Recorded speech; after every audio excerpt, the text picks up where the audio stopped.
Muy bien, estamos grabando ya. Es la novena clase que tenemos de Filosofía General de la Universidad Politécnica de Honduras. Y pues hoy estamos de manera especial ya pues adentrándonos al tercer parcial. Primera clase, tercer parcial. Recuerden que tenemos dos clases, vamos a decir así, dos clases directamente. Y la tercera, que es la 11ª o la 11ª clase, vamos a hacer la evaluación final. Solamente nos faltan 3 clases, incluyendo esta. Es decir, que posterior a esta solo nos faltarían 2 más.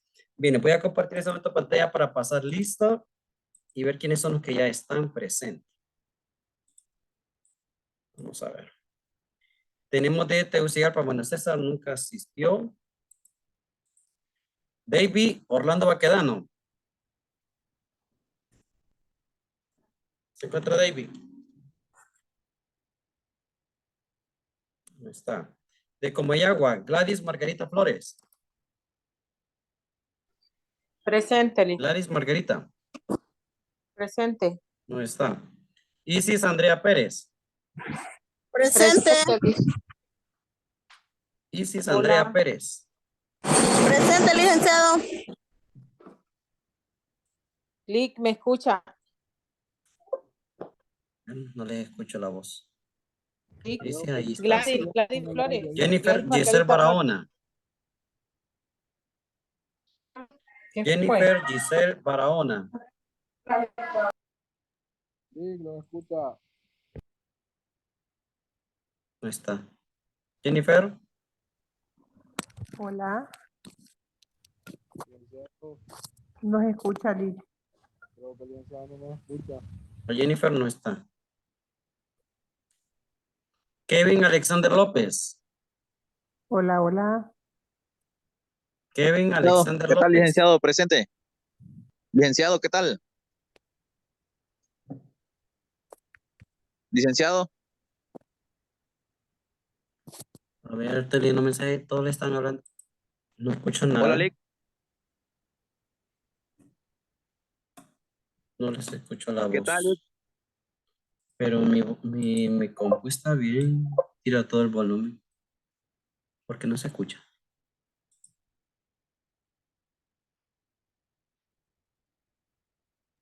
Hola, hola. Hola Lick. Yo sí le escucho, Yolani, pero Eli creo que no nos escucha nadie. Ahorita ya les escuché. Hola, Lick. Ahorita, ¿Me escucha, Lick? Todos. ahorita sí ya les escucho. No les escuchaba a Gracias. nadie. Voy a volver a pasar lista porque a lo mejor alguien me dio presente y no le escuché. Vamos a ver. David Orlando Baquedano. David. Él sí no está. Gladys Margarita. Presente, Lick. Ahí sí está. Gladys, usted aparece como iPhone de Gladys. Gladys. Sí, sí. Cámbiale el nombre. Isis Ok. Andrea. Isis, Presente. ahí está. A ver, Gladys. Ahí está Gladys. Isis, lo primé. Así. Isis Andrea Presente, Pérez. Lick. Presente. Ahí está. Jennifer Giselle Barahona. Presente, Lick. Ahorita le cambio el nombre que sale con iPhone. Sí. Kevin Alexander López. ¿Qué tal, Lick? Ahí está, muy bien. Se asistió. Perfecto.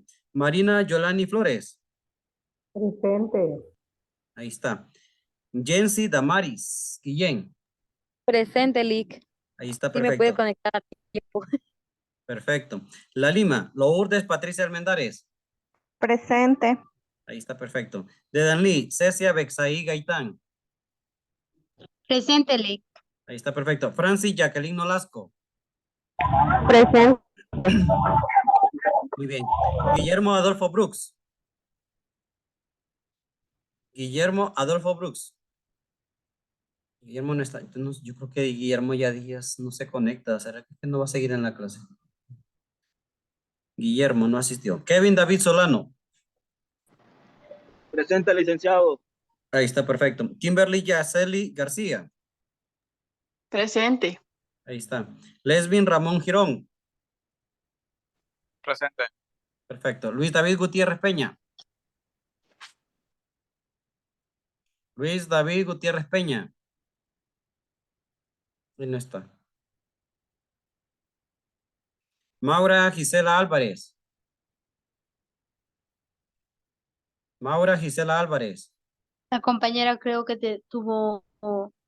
que parece le fue la señal del internet de ella. Ok. Bueno, pues tal vez se intenta, ¿no? Que siga intentándolo. Sara María Zambrano Tinoco. Presente. Seidy Yulisa Sierra. Presente, Lick. Ahí está, perfecto. De sede Choluteca, Linsay Naomi Aguilar. Linsay. No está. William Omar Cárcamo. Buenas tardes, presente, licenciado. Perfecto. Del Progreso, Eduardo Josué Díaz. Buenas tardes, presente, licenciado. Perfecto, excelente. De La Paz, Ani Clarisa Morales. Ani Clarisa Morales. No está. Dorian O'Neill Castillo. Presente, licenciado. Buenas tardes. Ahí está, perfecto, ahí está. ¿Alguien que se me haya pasado que entró después? Que debo de pasarle la lista. Lista, perdón. No está David. No está Guillermo Adolfo Brooks. No está Luis David Gutiérrez Peña. Y no está Maura Gisela Álvarez. Tampoco está Linsay. Paquedano. ¿Quién es Paquedano? No sé quién es Paquedano. Es que está en una capacitación, dice. Tendría que mandarme alguna constancia, algo. Ani Clarisa tampoco se encuentra. Bueno. Listo. Ok. Vamos a ir entonces al momento ya de compartir este momento la clase. Recordando de que tenemos hoy de manera especial, ¿verdad? Iniciamos el tercer parcial que solamente corresponde a 3 semanas. Ya estamos a punto de terminar, jóvenes, este periodo y este año. Así que vamos a dar pues lo mejor de lo mejor ya para ir terminando este periodo y que lo hagamos de la mejor forma. Bien, dos temas fundamentales, aunque creo que voy a hacer algo. No, sí. Espérame. Lo di eliminar. Acá está. Dos temas fundamentales que vamos a ver hoy y que es importantísimo que los tengamos en consideración en nuestro aprendizaje. El hombre en sociedad y filosofía política. Son dos temas que son bastante interesantes porque nos vienen a dar a nosotros cierto tipo de pautas para poder adentrarnos en este pensamiento, en este razonamiento filosófico, pero también social, porque la filosofía no está ausente de la sociedad, sino que al contrario, debe estar más inserta todavía. ¿Ok? Ahora, el hombre y la sociedad. Pregunta, ¿qué es el hombre? Y cuando me refiero al hombre no me refiero a género de masculino o femenino, ¿no? Sino que nos referimos a género de a toda la realidad humana. ¿Qué es el hombre o qué es el ser humano? Bien, utilizo la palabra que es el hombre porque recuerden que en este concepto de este tiempo histórico hablamos directamente así, ¿no? Era la concepción de ese instante, de ese tiempo, el hombre, así se manejaba. Ahora, pues, cuestiones de ideología, cuestiones de género, se han utilizado, pues, varios términos, ¿no? Pero vamos a ubicarnos en la parte histórica que no la podemos cambiar. Entonces, ¿qué es el hombre? Se dice que es una criatura constantemente en busca de sí misma. Esta es una pregunta existencialista, ¿no? O existencial. ¿Quién soy yo? El hombre se pregunta por sí mismo. ¿Qué es lo que yo quiero ser? ¿Por qué estoy aquí? ¿Cómo puedo llegar a ser feliz? ¿Cómo puedo ser una persona exitosa? ¿Por qué no salgo de la situación donde estoy? Es decir, el ser humano como tal, o la persona o el hombre como tal, es un ente, es un ser que todo el tiempo se está cuestionando de muchas cosas. ¿Por qué me hicieron esto? Si debo de ir, debo de aceptar, no debo de aceptar. Si la otra persona que está a la par mía, qué tan confiable es. Si puedo decirle que verdaderamente es alguien importante para mí o cómo le digo a esta persona que ya no quiero estar con ella. Entonces, hay muchas cuestiones que nos preguntamos sobre nosotros y sobre los demás. Pero en este caso, nuestra realidad existencial, es decir, ahorita utilicé dos conceptos, realidad y existencia, porque no es lo mismo real con existencia, con existir. Entonces, claro, la existencia es algo que me da a mí la fundamentación para decir de que estoy aquí en un tiempo y en un espacio, ¿ok? Estoy en un tiempo y en un espacio. Entonces, por lo tanto, nosotros debemos de cuestionarnos, debemos de cuestionarlo. En este campo, nosotros dejamos en la época antigua, que todo se enfocaba a la parte de la naturaleza, del cosmos, del universo, ¿ok? El origen, el arjé de todas las cosas. tomamos en consideración en la época de los clásicos, ya sobre todo con los socráticos, con Sócrates, Platón y Aristóteles. Sócrates hace un cambio, ya no es tanto la búsqueda del saber, sino que ahora hace la búsqueda del conocer. Por eso el conócete a ti mismo, que ya lo había mencionado en su debido momento, lo mencioné. Ahora, Sócrates define al hombre de la siguiente forma. Es aquel ser que si se le hace una pregunta racional, puede dar una respuesta racional. Es lo que dirían muchas personas, ante una pregunta, una respuesta. Ante una pregunta concreta, una respuesta concreta. Ante una pregunta racional, una respuesta racional. Es decir, que el ser humano como tal tiene la facultad para poder dar respuestas justificadas referentes a cierto tipo de preguntas. O sea, eso nos vamos a ubicar. Ahora, otra opinión acerca de quién es el hombre, porque ahorita lo que vamos a ver son las definiciones que hay en algunas personas, algunos filósofos, que nos dan como algunas pautas para poder explicar quién es el hombre. No tanto qué es el hombre, sino quién es. Una pregunta existencial. Entonces, Marco Aurelio decía, no te disipes, no seas demasiado impaciente, sé tu propio dueño y mira a la vida como un hombre, como un ser humano, como un ciudadano, como una criatura mortal. El hombre se encuentra a sí mismo en perfecto equilibrio con el universo y sabe que este equilibrio no debe ser perturbado por ninguna fuerza exterior. El ser humano como tal, el hombre como tal, se da cuenta quién es, pero se va dando cuenta en la medida que interactúa con otras personas de su misma especie. Y nos damos cuenta también que somos seres mortales. En este caso que yo ahorita venía de la vela que les decía que era una amiga mía, se le murió la hija y que andábamos acompañando. Y entonces, esa realidad existencial de saber que vamos a morir un día, saber de que un día va a morir alguien que está cerca de nosotros y el que lo ha experimentado y sabe tal vez en qué consiste una separación física, entonces nos hace aterrizar de que somos seres finitos, que tenemos limitaciones. Y en nuestro caso, la limitación más grande es de que nuestra vida tiene un principio y tiene un fin, materialmente hablando o físicamente hablando. A nivel de biología, nosotros tenemos esa serie de explicaciones, ¿no? Cómo la persona nace, pero también debe de un día, como lo va a decir Martin Heidegger, el ser para la muerte, es decir, vamos a morir. Somos el ser que nació, pero nació para morir. Entonces, claro, cuando nosotros vemos que vemos que en una persona tuvo la experiencia de que un ser querido se le murió, o que nosotros vimos a alguien que murió, nos damos cuenta de no solamente lo que pasó en lo que está sucediendo en la otra persona, sino en lo que nos va a suceder a nosotros también.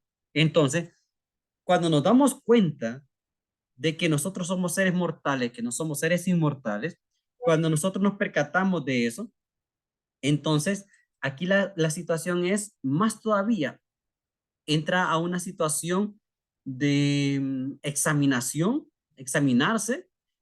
cuestionarnos, de indagar nuestra propia existencia, por qué vine a este mundo y los años que tengo y los años que voy a existir en esta realidad material, en esta realidad física, biológica, el tiempo que yo voy a estar aquí, ¿cuánto de ese tiempo? Yo perfectamente podría decir que puedo dar definición o puedo dar una definición de qué es felicidad para mi vida. O si verdaderamente todo lo que está a mi alrededor me ha afectado de una manera tan fuerte que me ha ayudado a ser feliz, o me ha afectado de una manera tan grande que me ha ayudado a no encontrar la felicidad. Entonces, claro, por eso habla de que nosotros debemos de tener un perfecto equilibrio.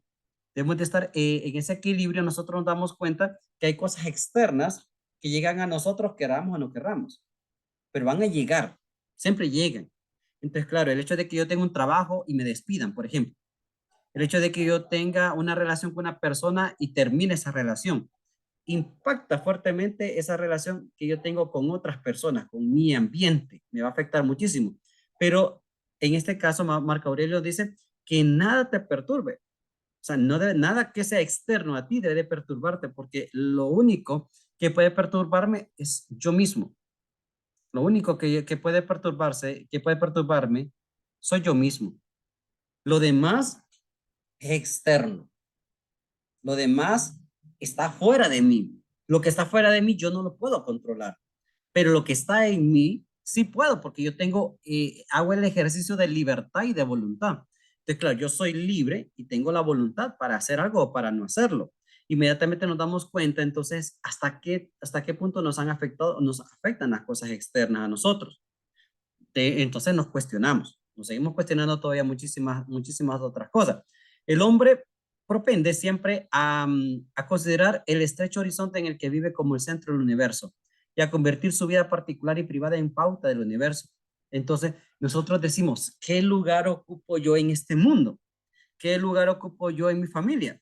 ¿Qué lugar ocupo yo en mi trabajo? Por ejemplo, si a mí me sacan del trabajo o me corren de mi trabajo, entonces ese espacio que existía ahí y que yo lo llenaba con mi presencia, cuando ya no estoy, lo va a llenar otro. Otro vendrá y llenará ese espacio, tomará mi lugar. ¿Ok? Eso yo creo que es evidente. Pero mi no presencia, aunque escuche raro, mi no presencia en ese espacio, ¿cómo afecta la vida de los demás? Entonces, nosotros nos ponemos a pensar, si yo no existiera, si yo dejara de existir, si yo ya no estuviera aquí en este mundo, ¿hasta dónde puedo afectar la realidad existencial de los demás? Porque si yo soy el centro del universo, es decir, si yo como tal soy el centro del universo como tal, yo existo, yo estoy aquí, entonces, claro, las cosas giran en torno a mí. Fíjense que hay una frase que mucha gente dice, no todo gira en torno a tú, en torno a ti, le dicen algunos. Pero en este caso yo considero de que el análisis debe ser diferente. Todo gira en torno a mí, yo soy el centro del universo. Porque yo no giro en torno a los demás, sino los demás giran en torno a mí, alrededor. Todos giran en torno a mí. Y entonces, yo por lo tanto, si todo gira en torno a mí, porque yo estoy en el centro, es decir, mi existencia es única. Mi realidad es única. Por lo tanto, lo demás sí debe de girar en torno a mí. Yo soy el centro del universo. Ahora bien, aquí la cuestión es ponerse a pensar, renunciar a esta vana pretensión, a esta mezquina y provinciana manera de pensar y juzgar, ¿a qué nos llevará entonces? Si nuestra vida particular, nuestra vida privada, la convirtiéramos y ya no fuéramos nosotros el centro, sino que nos olvidásemos de nosotros mismos, ¿qué pasa cuando yo me olvido de mi propia existencia? ¿Qué pasa cuando yo vengo y me preocupo por todos? Hago todo por todos hasta el punto que me puedo olvidar de mí mismo. Por ejemplo, a ver, tengo aquí 16 estudiantes. Yo le voy a hacer una pregunta así. Vamos a ver a Franci Nolasco. Franci, encienda su micrófono, por favor. Franci, quiero hacer una pregunta a Franci. Sí, licenciado. Franci, le hago una pregunta así, en relación a esto, del centro del universo. ¿Cuándo fue la última vez, no voy a decir qué cosa, pero sí que cuándo fue la última vez que usted, Francis, se regaló algo para usted misma? Algo que usted disfrutara, para usted, pero usted. ¿Cuándo fue la última vez? Pues, no, ¿Cómo? creo que, bueno, sí me regalaban para mí. Algo que usted se regalara para usted, no para compartirlo con los demás, algo para usted. ¿Cuándo fue la última vez que usted se compró algo para usted? Pues creo que hace mucho tiempo. ¿Hace tiempo? Sí. Ok, gracias, Francis. A ver, Dorian, encienda su micrófono, Dorian. Aquí estamos. A ver, Dorian, le hago la misma pregunta. Le hago la mismita pregunta. ¿Cuándo fue la última vez, Dorian, que usted se compró algo para usted? No para compartir, para usted. Que usted quiere algo que usted quería para usted. Que yo quería, pero puede ser cualquier cosa. Pues no sé qué tan importante será lo que me quiera decir, de que verdaderamente valga O la no pena. sé, tal vez cosas como uno dice, no, me lo merezco. Sí, O sea claro. que tal vez uno puede decirlo así. Pues para serles sincero, fue hace como 12 días. 12 días. ¿Y los otros 11 días qué pasó? No sé, creo que no. Pero que yo dije, sí, ese momento voy a comprar esto y a días tengo ganas de comprar esto y creo que me lo merezco. Exactamente dije esa frase dentro de mí porque, o sea, dije yo trabajo, porque yo trabajo, ¿va? Entonces creo Sí. que me lo merezco y a días lo quiero. ¿Y qué sintió cuando lo compró? Alegría, felicidad. Ok. Ahora pregunto, ¿cuándo fue el última vez que usted le compró algo a alguien? Ahora, Ahora. sí, ahora. Hoy. Oye, exactamente. Bueno, unos porque era Hoy obligación es y otros no. 30, Lick. Hoy es Sí, mire 30, sí. que es que estaba invitado a los clausuras, ¿va? Ujú. Pero tenía que comprar regalo por obligación, pero aparte de eso, los niños tenían hermanitos, entonces yo sé que uno cuando está pequeñito y ve a alguien más con regalo, uno le dan ganas de regalo. Entonces le compré a los niños que salían del kinder y compré otros 2 regalos aparte para los hermanitos de ellos, para que ellos tampoco se sintieran mal al ver a los hermanos con regalo y ellos que no tuvieran nada. Ok. Mire, Dorian, gracias. Gracias, Dorian. Es que Nada. si nosotros somos el centro del universo, a veces se nos puede olvidar que somos eso, el centro del universo. Es decir, es que yo soy único, o sea, ustedes son únicos, son irrepetibles. Somos hechos una sola vez. Si existiera otro, sería una copia, ¿no? Pero nosotros somos seres originales. El asunto está de que en la medida que va pasando el tiempo, nos puede dar a nosotros la tendencia a olvidarnos de nosotros mismos, a olvidarnos de nosotros mismos. Y entonces, claro, aquí cuando nosotros renunciamos a nuestra propia existencia, se nos olvida quiénes somos y pareciera que la vida gira en torno a todos y a todo menos a mí, como realidad existencial. Entonces me convierto como en qué, no sé, me podría decir que me convertiría como en un ente que se mueve en relación a los demás. Obviamente eso se llama alteridad, ¿ok? Es decir, esa relación con el alter, otro, con el otro, ¿no? La relación, mi yo en relación con el otro. Pero la realidad existencial es que cuando yo llegue el momento de morirme, me voy a morir yo solo, no me voy a morir con los demás. A menos que haya un accidente, ¿no? Pero obviamente cada quien va a tener su propia experiencia. Es como cuando alguien le hace, recuerdo que una vez una psicóloga, cuando llevamos una de las clases de psicología, no me acuerdo cuál de todas era, nos decía, un psicólogo no se recomienda de que sea psicólogo de algún familiar, sobre todo los familiares en la casa. No es muy recomendable, nos decía ella. ¿Por qué? Porque llega un momento en el cual, si hay un problema en la familia, cada persona de la familia, cada miembro de la familia, vive y experimenta su propia crisis. Entonces, claro, si alguien es psicólogo y quiere llevar el tratamiento de los demás, del hermano, la hermana, la mamá, el papá, en un momento de una situación difícil, querer abordar, ¿verdad? Para ayudarle va a ser bien difícil porque incluso este mismo psicólogo tiene y está enfrentando su propia crisis. Entonces, aquí nosotros identificamos de que cada persona es única, cada ser humano es único. Y entonces ahí nosotros tenemos que ir identificando el cambio que debemos de tener en relación a los demás, no olvidándonos de los demás, pero tampoco olvidándonos de nosotros mismos. Entonces, claro, aquí identificamos que hay otra cuestión, ¿no? El hombre no solo vive en una realidad más amplia, sino, por así decirlo, en una nueva dimensión de la realidad. ¿Y cuál es esta nueva dimensión de la realidad?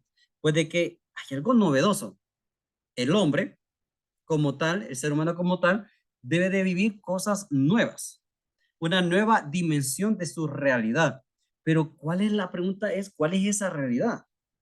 ¿Cuál es mi realidad? Solo pongámonos a pensar, ¿qué hemos hecho durante toda esta jornada? Desde que amaneció hasta este momento, que son las 5:57 de la tarde. Hasta ese momento. Hemos tenido muchas experiencias durante esta jornada.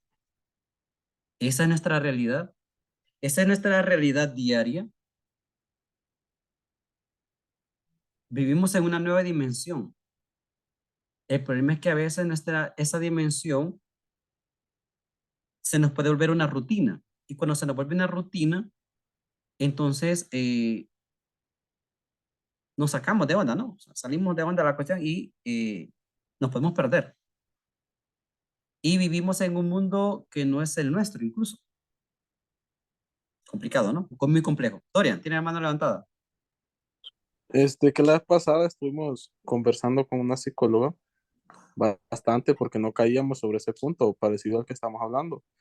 Que ella me decía que a veces no es ser, ¿cómo fue la palabra que me dijo? No recuerdo qué palabra me dijo, pero que uno tendría que estar más interesado en uno mismo que en las demás personas. O sea, que uno tenía que interesarse a veces tanto, sino porque a veces uno se descuida de uno mismo por estar pensando en los demás. Entonces, pero yo le decía que era bueno también, fijarse en las demás personas, pues, tratar de, de tenerlo bien y todo, pero ella me decía que no, que uno era primero. Entonces ella me decía, pero vos tenés amor propio. Sí, yo me quiero a mí mismo. No, pues mentira, me decía, porque vos mismo te contradecís a la hora que decís eso. Entonces me dijo, es que a veces me dice, uno como ser humano me dice, se mete tanto en el rollo de lo ordinario, me dice, que se olvida de lo extraordinario, me decía ella, ¿va? Porque está metido siempre en esa misma rutina que usted dice, que si uno se mete en una rutina y después no puede salir de eso, y solo en eso pasa pensando y se olvida de todo lo demás. Bien, gracias, Dorian. Y es que lo que hizo ella fue un movimiento dialéctico, se llama eso, un movimiento dialéctico, donde la persona le hace decir una verdad y después le hace que se contradiga eso mismo para que la persona se dé cuenta qué es lo que está diciendo o en dónde está cometiendo un error. Un error, en este caso, sería un error antropológico, o no tanto antropológico, no, un error más que todo personal, un error subjetivo, en donde la persona dice algo tratando de querer justificar una acción dando otra respuesta, pero que la realidad es diferente. La realidad es diferente, es un método dialéctico. Eso a uno le Lick, sirve. Sí, diga. pero ¿qué pasa con las personas que solo se preocupan por ellas y no por los demás? No, ahí entramos entonces, es que recuerden que hay dos cosas muy importantes que debemos de tener muy en cuenta. Es el punto de equilibrio que decía con Marco Aurelio, ¿no? Un perfecto equilibrio. Todos los extremos son malos. Ni solo voy a cortarme de mí mismo porque me convierto en una persona egocéntrica, o tampoco me voy a ir a inclinar hacia todos los demás olvidándome de mí mismo, sino buscar un punto de equilibrio. Entonces, todos los extremos, yo recuerdo bien que eso lo miramos no me acuerdo cuál de todas las clases que miraba cuando estaba estudiando filosofía, y que nos decían, todos los extremos son malos, todos los extremos son malos. Si nosotros tenemos un punto de equilibrio, entonces podemos medir entre lo que yo puedo hacer por los demás y lo que puedo hacer por mí mismo. Pero si yo tengo una balanza en perfecto equilibrio, no hay ningún problema. Es decir, tengo la medida exacta. El problema es cuando un lado pesa más que el otro. Significa que le doy más importancia a uno y me olvido del otro. Entonces yo, si me olvido, si solamente pienso en mí mismo, me convierto en una persona egoísta, una persona egocéntrica, donde los demás no me van a importar. Pero también, pues, si yo estoy enfocado en los demás, se me olvida que yo tengo vida. Se me olvida. Entonces, claro, el problema está que si yo me olvido de mí mismo, hay un dicho que dice, valga la redundancia, dice, nadie da de lo que no tiene. Entonces, si yo no tengo amor por mí mismo, si yo no me preocupo por mí mismo, ¿cómo puedo preocuparme por los demás? ¿Por qué? Puedo vivir de mucha falsedad, puedo vivir de algo fingido, puedo vivir e incluso de una obligación o de un compromiso. Es claro, cuando hay un compromiso, en este caso, ¿compromiso con quién? Compromiso con todos los demás, pero el compromiso con mi propia realidad existencial, el compromiso que tengo con mí mismo. ¿Por qué? Por eso es que muchas personas fracasan en la vida. ¿Por qué? Porque se pueden olvidar de que deben de tener amor propio. Yo voy a dar de lo que yo tengo. Entonces, claro, si yo me olvido de mí mismo, va a ser muy difícil que yo pueda dar calidad. Puedo dar algo, pero no calidad al 100% como debería de ser. Pero eso se consigue cuando tengo un punto de equilibrio. Entonces, no podemos ni inclinarnos solamente para un lado o inclinarnos para el otro, sino buscar un punto de equilibrio, un punto centro. Eso es lo que a mí me ayuda a ser una persona feliz y a compartir de lo que yo tengo, de lo que yo hago, porque es interesante, ¿no? Cuando yo me empiezo a amar a mí mismo, tengo una gran necesidad de amar a los demás. Cuando yo me empiezo a cuidar a mí mismo, tengo una gran necesidad de cuidar a los demás.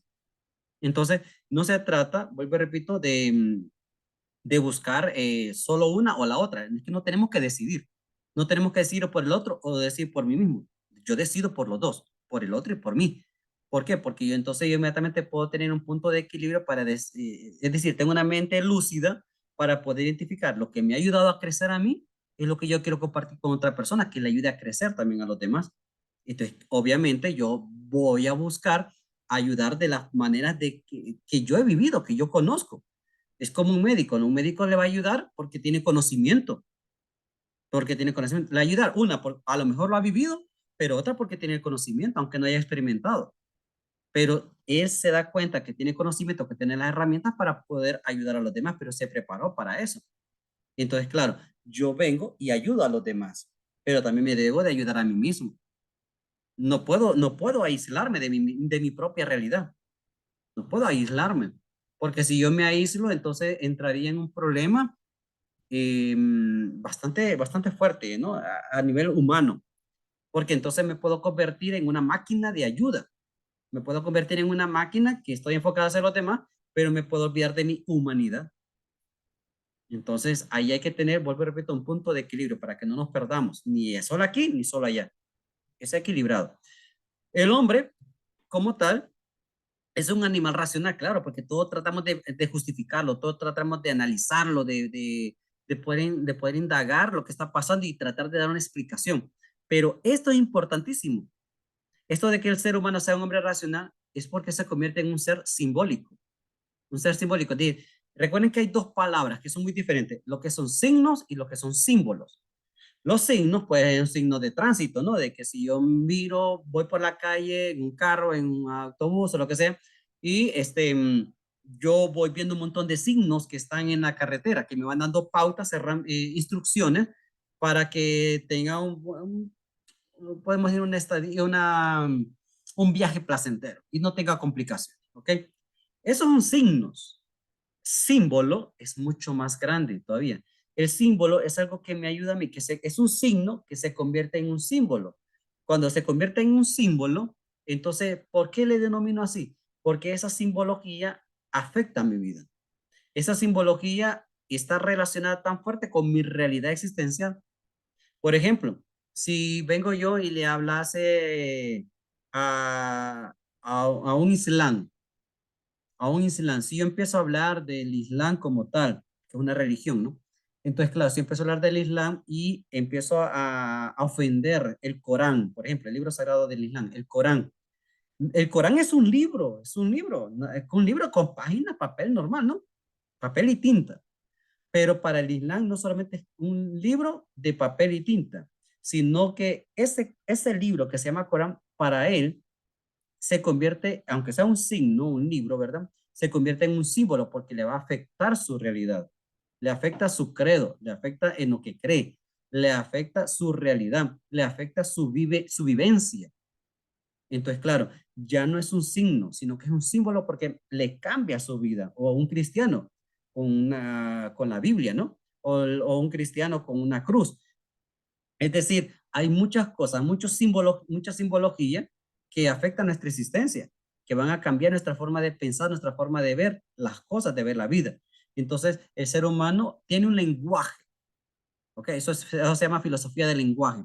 Aprender a utilizar el lenguaje para poder comunicar algo, para poder comprender y analizar lo que está diciendo la otra persona y que la otra persona comprenda lo que yo quiero decir. Pero a ese lenguaje nosotros le vamos a anexar, o le vamos a anexar, digamos, o le vamos a poner ahí, vamos a conectar con esa simbología, porque esa simbología es la que me ayuda a mí a cambiar, me ayuda a mí a ser mejor, me da identidad. La simbología me da identidad como tal. Eso es importantísimo. Ahora, es innegable que el pensamiento simbólico y la conducta simbólica, es decir, entre pensar y actuar, eso se llama lógica, se hallan entre los rasgos más característicos de la vida humana. Eso es algo simbólico. Eso es algo netamente simbólico del ser humano. Es decir, cuando hay lógica entre lo que yo pienso y lo que hago. Y que todo el progreso de la cultura se basa en estas condiciones. La cultura, ¿qué es lo que me da, qué es lo que me da la cultura a mí? Identidad. ¿Qué es lo que me da a mí la cultura? Identidad. Entonces, claro, cuando yo tengo identidad es porque yo tengo una forma de pensar y esa forma de pensar la hago visible con mi forma de ser. Esos son rasgos, esos son pensamientos y son conductas simbólicas. Soy un ser simbólico. El hombre es un ser simbólico, es una realidad simbólica, porque nosotros interactuamos con los demás, pero no solamente interactuamos, sino que pensamos, actuamos de una manera de una forma de ser que la cultura nos ha hecho a nosotros, nos ha transmitido a nosotros, para que podamos interactuar. Es decir, nuestro comportamiento, nuestra forma de pensar está en base a esa cultura. Estamos hasta en cierta medida condicionados por la cultura. Pero es que esta cultura nos ha dado a nosotros un lenguaje, nos ha dado tradiciones, nos ha dado historia, nos ha dado costumbre, nos ha dado muchísimas cosas. Nos ha dado una ideología, un pensamiento, no tanto ideología, un pensamiento que nos hace tener la identidad, por ejemplo, aquí en Honduras, de ser hondureños. ¿Cómo nos identificamos los hondureños con un colombiano? ¿Cómo nos identificamos los hondureños con un tico? Entonces, claro, nosotros vemos que tenemos identidad y nosotros tenemos nuestra bandera, tenemos nuestro escudo, nuestro himno nacional, nos da identidad. Esta cultura nos hace tener sentido de pertenencia y el sentido de pertenencia se vale, de nuestro ser simbólico, porque así somos seres simbólicos. Ahora, esta palabra que importantísima, ¿no? La esencia, que incluso ya Aristóteles la mencionaba también, la esencia, o la substancia, como diría, mejor dicho, Aristóteles. La esencia del existir, el ente, es decir, el ser, según Martin Heidegger, el ente, ¿qué es el ente o el ser? Es cada uno de nosotros de lo que somos. El ser de ese ente es siempre mío. Miren usted, el ser de ese ente es siempre mío, es decir, la esencia de lo que yo soy siempre será. Yo puedo cambiar de pelo, se me puede caer todo, puedo caer calvito si quieren. Mi piel se puede volver más quemadita, más oscurita por la exposición al sol. Me puedo hacer, estaba chiquito, ahora soy más grandote. Entonces, claro, yo puedo cambiar físicamente un montón de cosas, pero mi esencia es la misma, según nos dice Martin Heidegger. Ahora, la esencia de este ente tiene que comprenderse desde su ser o de su existencia. O sea, yo soy yo. La otra persona puede parecerse mucho a mí, pero él es él o ella es ella. La esencia del existir consiste en su existencia. Yo soy porque existo. Yo soy porque existo. Imagínense, yo soy. ¿Y por qué me doy cuenta que yo soy? Porque existo. Si yo no existiera, antes no me daría cuenta de que yo soy. Si yo no existiera. El existir implica siempre el pronombre personal yo soy. El tú eres. Con ese yo soy estoy diciendo que yo en primera persona, tú en segunda persona, ¿ok? Tú, él o ella en tercera persona. Estamos distinguiendo en este momento de que soy único. De que yo no soy el otro, que el otro no es yo. Yo soy único.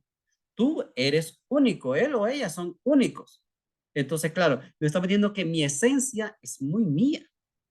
O mi sustancia, como la diría Aristóteles, eso es lo que es lo que me hace ser lo que soy. Es lo que me hace ser lo que soy. Existir es esencialmente su posibilidad. Por eso puede elegirse, ganarse o perderse, porque yo tengo libertad. Yo decido. Yo decido si ser lo que soy hasta ahora, seguirlo siendo. Y no digo seguirlo haciendo, no, seguirlo siendo, de ser, porque haciendo es de hacer algo, ¿no? Pero yo decido si ser mañana lo que hoy soy, o decido hoy cambiar, decido mañana seguir cambiando, ¿qué decido yo? Por ejemplo, una persona que tiene un trabajo, pero su trabajo le fastidia. Es una esclavitud. Su trabajo no le hace ser feliz. Entonces, usted decide si seguir ahí o no seguir ahí. Usted decide seguir aguantando o no seguir aguantando. Usted decide. O sea, nadie lo obliga. Van a decir algunos, la necesidad me obliga. Sí, pero yo creo que no es el único trabajo que existe en toda la faz de la Tierra. ¿Va?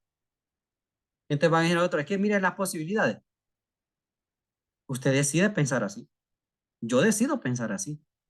Yo decido tener una mente optimista o hacer una mente negativa, un pensamiento negativo. Y dirán algunos otros, sí, pero es que la realidad. ¿La realidad para quién? La realidad suya, tal vez no la realidad para los demás. Porque la otra persona tal vez está diciendo, este trabajo no me gusta, este trabajo me esclaviza, este trabajo no es para mí. Y entonces voy a decidir cambiar de trabajo. Yo necesito experimentar algo nuevo, algo diferente. Y otra persona va a decir, sí, yo necesito cambiar, pero no puedo porque no tengo más opciones. La otra persona sí mira opciones, usted no mira opciones. Y entonces, ¿dónde está el cambio? En que yo soy libre de tomar decisiones. Incluso ayer yo lo conversaba con un grupo de personas y yo les decía, eso mismo. Hay gente que me ha dicho a mí, ¿qué me cuesta tomar decisiones en la vida? Yo le decía, comience a tomarlas ya, porque en la medida que usted empieza a tomar decisiones, se va a hacer mucho más fácil tomar decisiones. Pero si usted deja que todo el mundo decida por usted, o de que no puede comprar algo si no le pregunta a la otra persona, ¿cómo me queda? La cuestión es cómo me siento.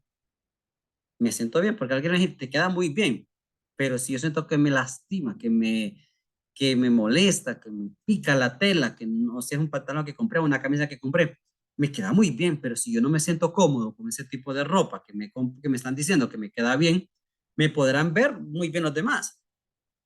El asunto es de que yo puedo pedir una opinión, sí, está bien. El problema es cuando yo dejo que todos los demás decidan por mí, o que no pueda comprar algo si no pido la orientación de todo el mundo. Está bien una vez, pero que todo el tiempo sea igual, que no puedo hacer algo mientras no tenga la opinión de los otros, entonces le he dado la autoridad de mi vida, la rienda de mi vida se las he otorgado a los demás, que yo dependo mucho de los demás. Entonces, claro, ahí es donde nos podemos perder y decir, yo soy, sigo siendo yo soy, o me perdí en el camino. La filosofía de Heidegger no se pregunta fundamentalmente por el hombre, sino por el sentido del ser. El sentido del ser, del soy. Entonces, claro, la esencia que yo soy, que me hace ser esto y no ser lo otro, o no ser el otro, es lo que a mí me debe de, poner a analizar y a cuestionarme cuál es la esencia de mi existencia. ¿Quién soy yo? La pregunta existencial. ¿Quién soy? El estar en el mundo. Uno de los modos posibles de tratar con las cosas es conocerlas. Uno de los modos posibles, una de las formas, de los modos posibles de tratar las cosas es saber con qué interactúo, qué es lo que me rodea. Buenas noches, entrando. Buenas noches. Estaba en una capacitación. Bienvenido, David. Gracias. Los modos posibles de tratar con las cosas es conocerlas. Pues habría que analizar esta pequeña frase, ¿no? Conocer. Conocer. Pero es que conocer lo demás es una experiencia empírica, ¿no? Es una vivencia empírica, perdón, una vivencia empírica, una vivencia de experiencia. Cuando yo interactúo con las cosas, estoy teniendo una experiencia con las cosas. Entonces, ¿qué pasa cuando voy a un restaurante y veo un menú que no le entiendo? Y por ahí si tengo otro Tendría que idioma, comerlo para saber. tiene que experimentarlo, ¿no? Tiene que experimentarlo. Pero es diferente con las personas, ¿verdad?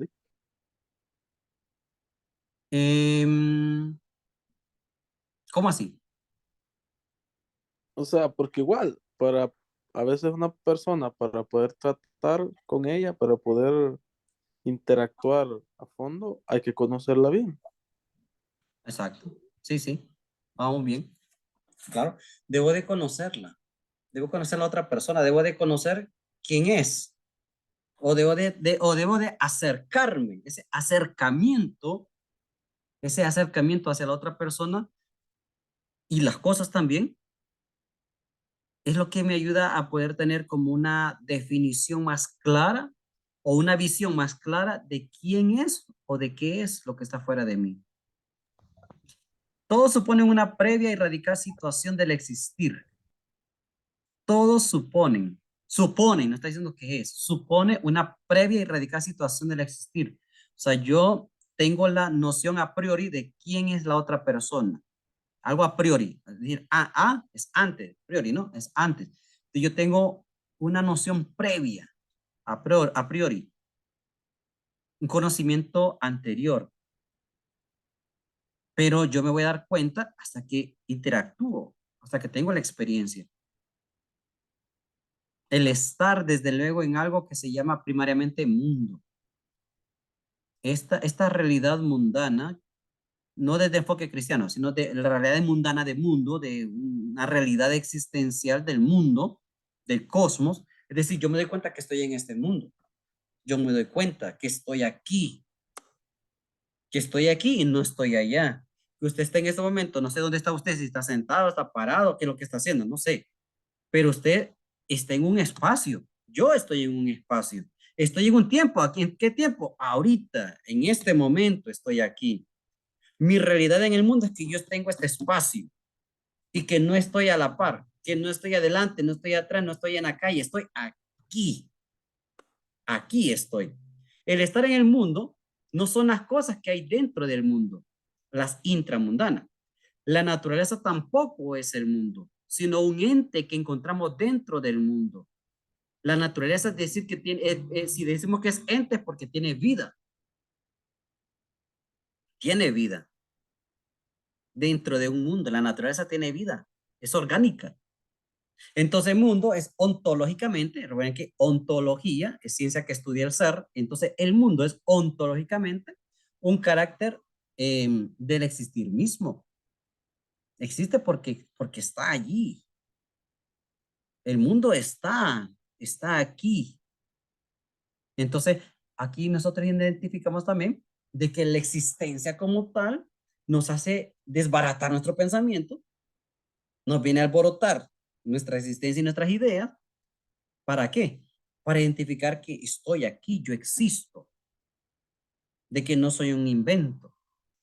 Porque nunca se les ha ocurrido a ustedes, por ejemplo, no sé, nunca se les ha ocurrido, si Eduardo Josué, abra su micrófono, Eduardo. Quiero hacer una preguntita, Eduardo. Sí. Eduardo, usted, no sé, ¿qué tan seguro está usted, Eduardo, que usted es una persona, no sé, o sea, usted, Eduardo, como tal, no sé si alguna vez se ha puesto a pensar de que todo lo que usted vive es producto de su imaginación? No. ¿Qué tan seguro está usted de que todo esto, de que Ujú. está frente a un teléfono o una computadora o que alguien está hablando atrás de una máquina, no sea un invento suyo? Y esto es tan real para usted, pero tan real que este es su mundo.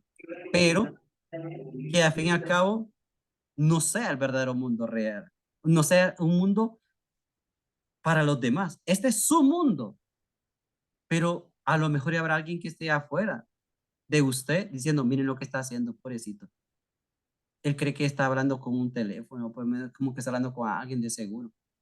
Y miren lo que está haciendo. Y dónde está sentado en este momento en una piedra o en el suelo.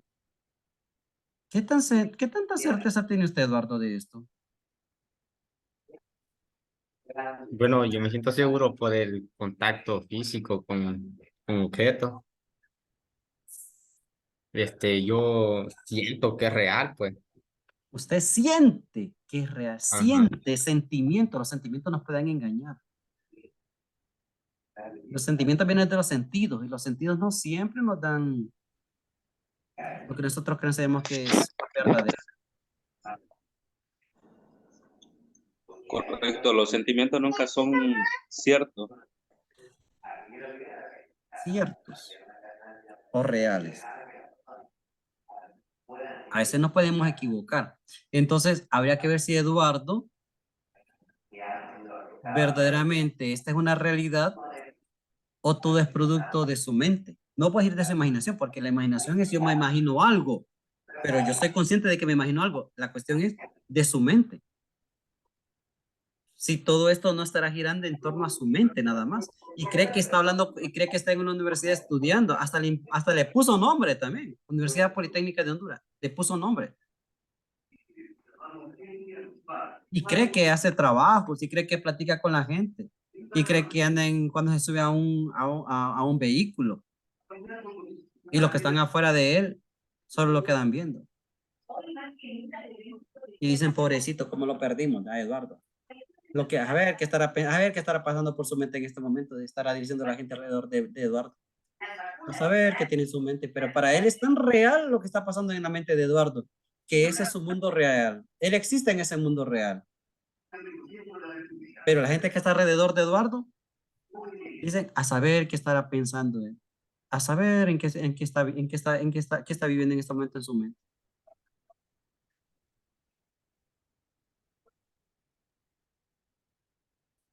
¿Será real, Eduardo, o no será real? Porque él dice que porque son por las cosas físicas, dice esto. Yo puedo tocar esto, pero nadie me asegura que esto sea realmente una realidad. Existe. Existen las cosas materiales que sí, claro que sí, pero que sean reales.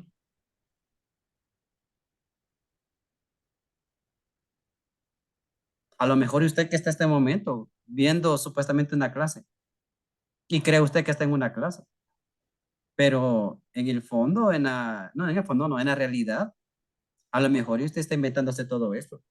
Y se lo ha creído tanto, se lo ha creído tan bueno todo eso, que para usted, por muchas cosas que usted toque materiales, cree que eso es real. Y a la hora, es solo su mundo nada más, pero no el mundo de los demás, no el mundo de los otros. Entonces nos cuestionamos ontológicamente el existir mismo. Bueno, 4 sentidos en que se puede emplear el concepto de mundo, según Martin Heidegger. Primero, el mundo como totalidad del ente, que puede estar dentro del mundo. Que eso ya lo anticipamos. El mundo porque tiene realidad. O el mundo porque tiene su propia, porque es orgánico, tiene vida. El mundo como término ontológico, el ser de este ente que hablamos, es decir, la multiplicidad de entes. Hay mundos dentro del mundo. El mundo como aquello en que se vive, que es lo que estaba preguntándole. Un existir fáctico como tal, es decir, ese facto es de hecho, un existir fáctico, un existir concreto, real. Pero es que el problema es que no sabemos exactamente qué tan real es esto. Ustedes vieron muchos han de haber visto también la película de Matrix, ¿no? Muchos también han de haber visto toda la saga de Matrix. Y el que no la ha visto, pues véala, porque a lo mejor no esté tan alejado de lo que nosotros vivimos. ¿Saben ustedes que científicamente está comprobado que hay enfermedad?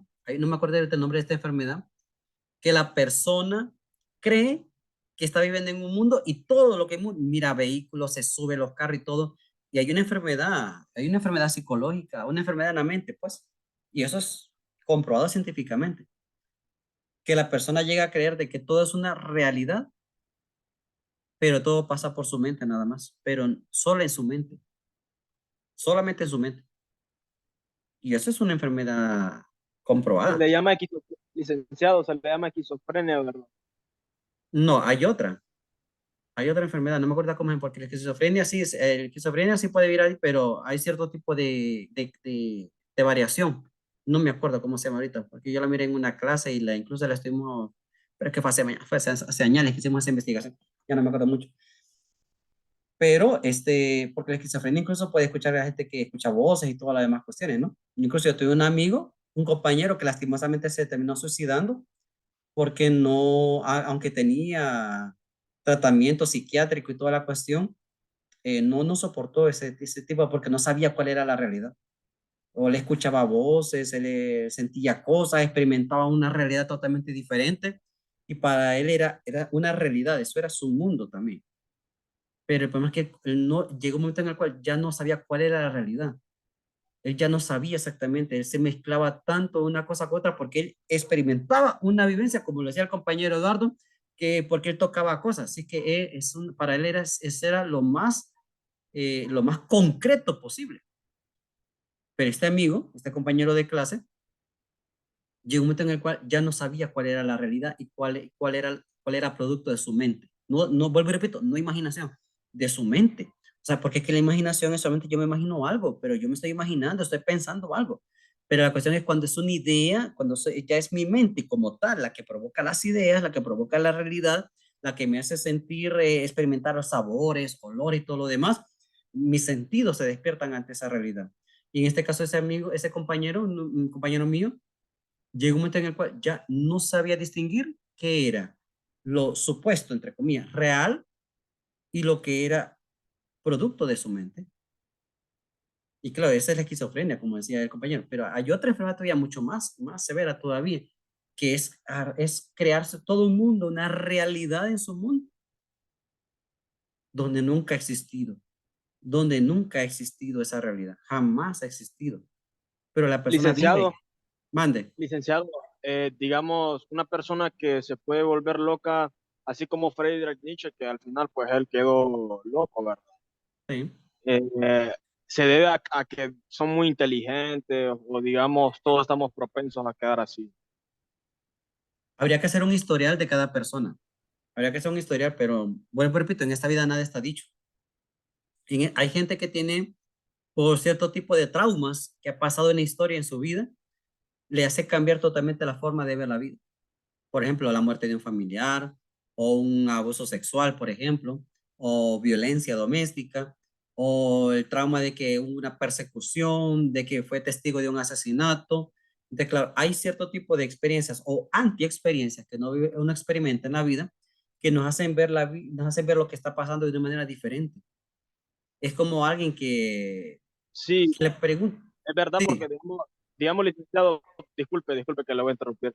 En la parte de Friedrich Nietzsche dicen de que él se volvió loco después de una patada que le dio un caballo.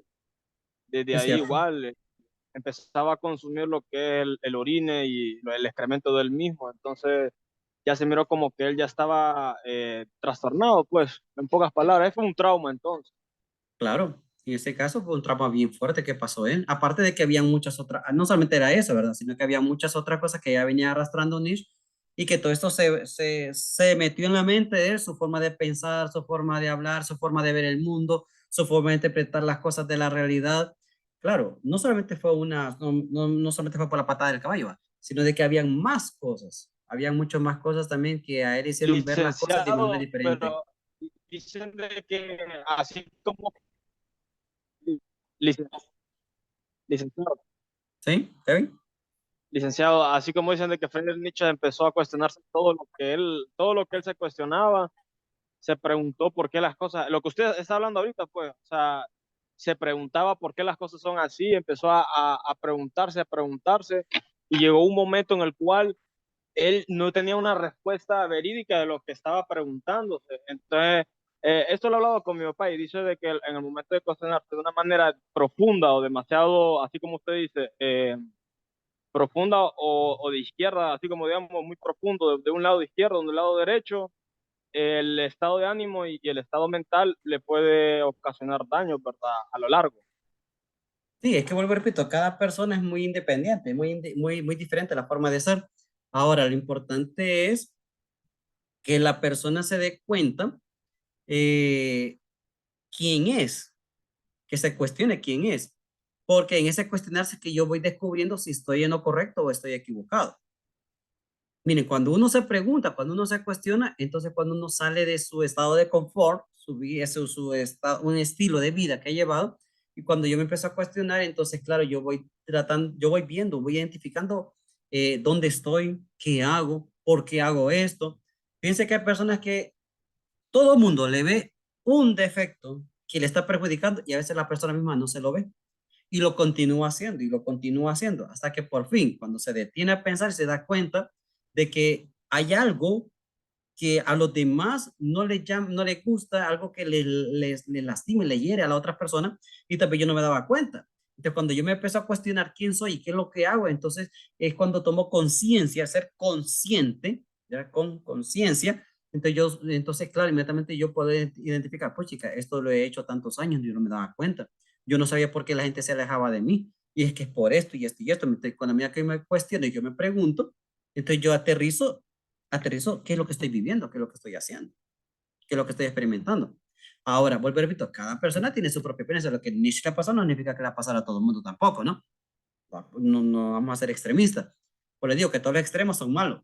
Ahora bien, nosotros vemos en el caso de los escépticos, recuerdan, aparte de los escépticos, ¿no? De Pirrón. Pirrón era exageradamente, o sea, una persona exagerada que dudaba de todo e incluso dudaba que hubiera un hoyo enfrente. Y los discípulos tenían que estar mirando que no se fuera al hoyo, porque para él no había ese hoyo, ese agujero no estaba ahí, no estaba ahí. Y como no estaba ahí, él tenía que seguir caminando. Entonces, los discípulos tenían muchas veces que andar detrás de él. O sea, era una manera, como digo, tan radical. Mira, que él se metía en una cuestión en el caso de Pirrón, ¿verdad? Su escepticismo era tan al 100 más, si es posible, que era una forma de pensar muy particular. Entonces, claro, en nuestro caso, pues repito, nosotros nos cuestionamos de todo lo que hay alrededor, pero ¿para qué nos cuestionamos? O sea, no solamente es cuestionarse por cuestionarse, sino ¿para qué? ¿Para qué? William tenía la mano levantada. Sí, licenciado, en participación sobre la enfermedad que usted decía, me interesó Sí. porque hace poco había escuchado un caso sobre eso y no sé si será esta, pero salían dos. Una era el trastorno facticio y la otra es la ensoñación excesiva, que prácticamente es cuando una persona sale de su plano de la realidad y empieza a crear su propia realidad, así como decía usted. Sí, exactamente, exactamente. Eso es importante. Fíjense que, es que vuelvo, repito, hay gente que no se da cuenta. O sea, se supone que yo estoy cuerdo, como dicen algunos, cuerdo, ¿no? O sea, no puede ser normal porque es que ahora lo normal, bueno, nunca se ha sabido que es lo normal, ¿no?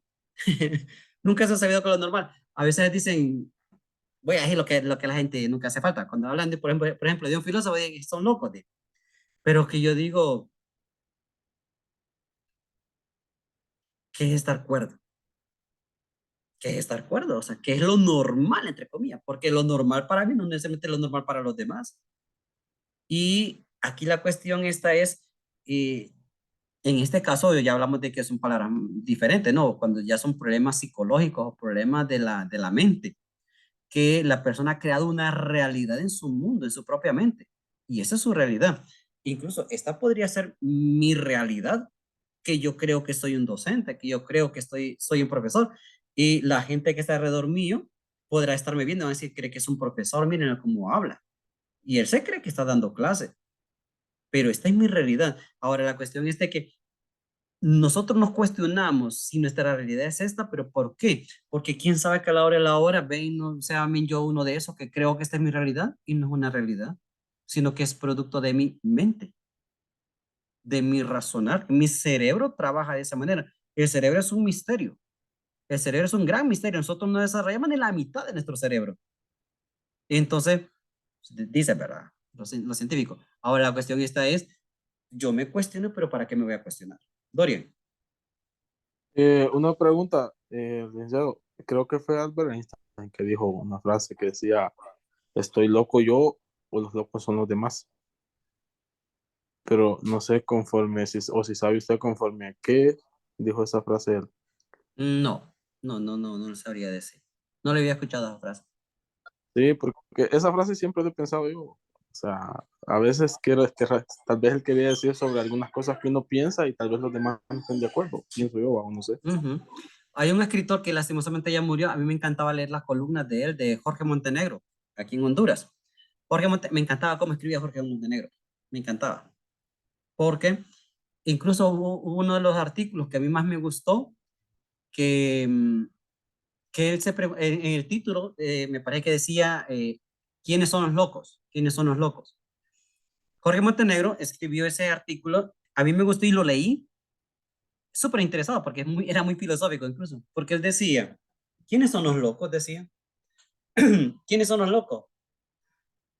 Y esa cuestión dice porque él estaba en el parque y él miró a uno de los famosos locos, entre comillas, locos, que estaban en la calle. Y dice que él miraba a este hombre, se quedó fijamente observándolo en el parque y que él se miraba que andaba como sentado, se sentaba en una piedra y él hacía como que andaba conduciendo, movía las manos como que andaba conduciendo.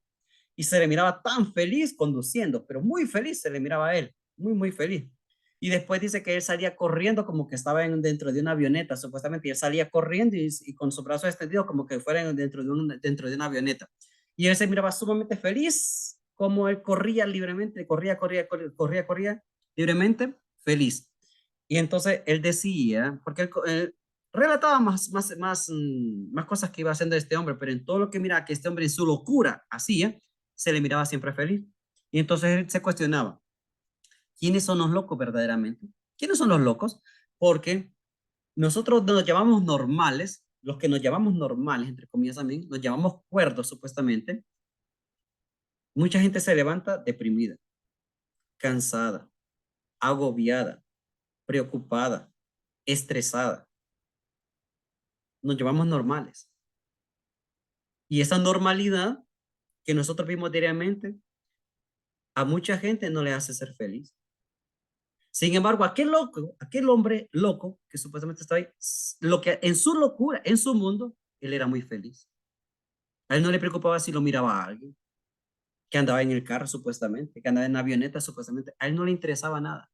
A él le interesaba era que andaba en su carro y que andaba en su avioneta o en su avión, no sé. Pero a él se le miraba feliz, feliz, feliz. A él no le importaba lo que dijeran los demás, porque los demás no existían para él. Él vivía en su mundo, pero él era sumamente feliz. Y los que nos llamamos normales, o que estamos normales, estamos cuerdos, se supone, tenemos que pagar alquiler si alquilamos.